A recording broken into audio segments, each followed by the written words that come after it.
I'm Emma from Emma's Atelier.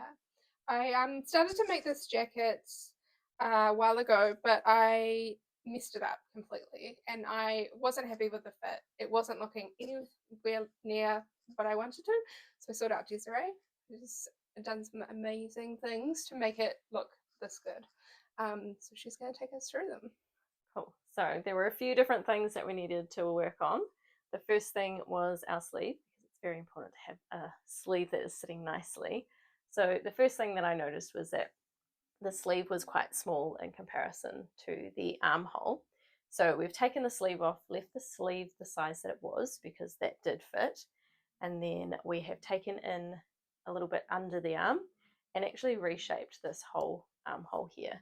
So originally it was sitting quite far off Emma's shoulder and it needed sort of a lot of shoulder pad to make up for that room. It was looking really 80s. Yeah, which is not quite the look that we're going for. So reshaping that in has just brought those shoulders back in, which is a much nicer silhouette on Emma. And then we've got this sleeve, which is sitting nicely as opposed to the puckering that we were seeing, just because it was taking a small sleeve and trying to stretch it out. And so now it's just sitting how it needs to, which is nicely. Yeah, the fabric no longer looks tortured, so thank you. The fabric's happy now, which is what we want. So then the second thing that we noticed was the way that the dart was sitting. So one of the biggest things is that it was coming up a long way and sitting at a not so nice spot. In line with the nipple, really. Yeah, which is never where we want a dart to sit. You always want it to be sitting a bit lower so that it doesn't look like you have extra nipples, because nobody needs that. So the main reason why it was coming up so far is because it was quite a wide dart.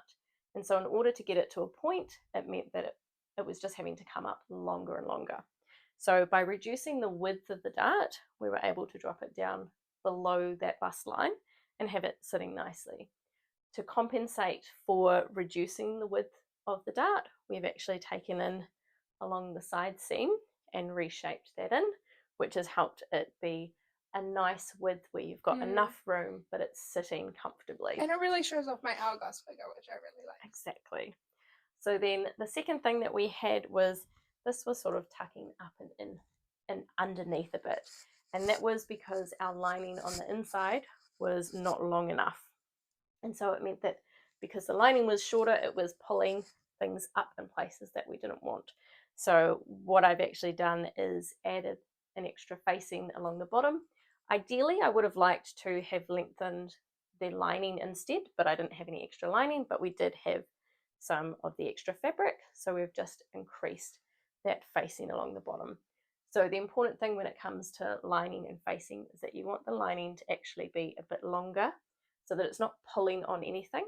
And then you just want to be taking this facing and tacking it in along the side seams and in by the dart to help hold the hemline up without having it falling down and not relying on the lining being short enough to hold the hem in place. It's been so cool collaborating with Desiree on this project, so then I can get my jacket actually looking wearable and something I'd wear out on the street.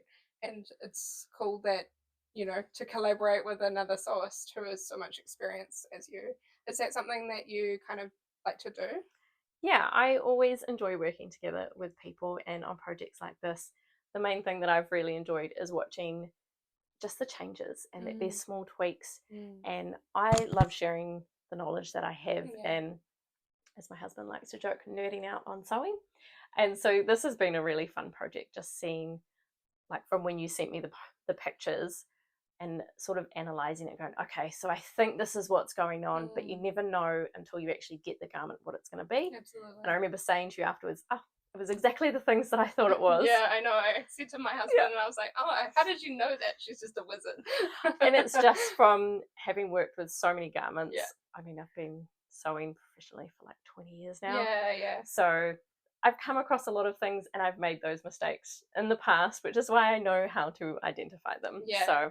So people should contact you via your Instagram? Or? Yep, I'm always happy to work with sewists and just share knowledge and things like that. Sewists or non-sewists. So reach out to Desiree.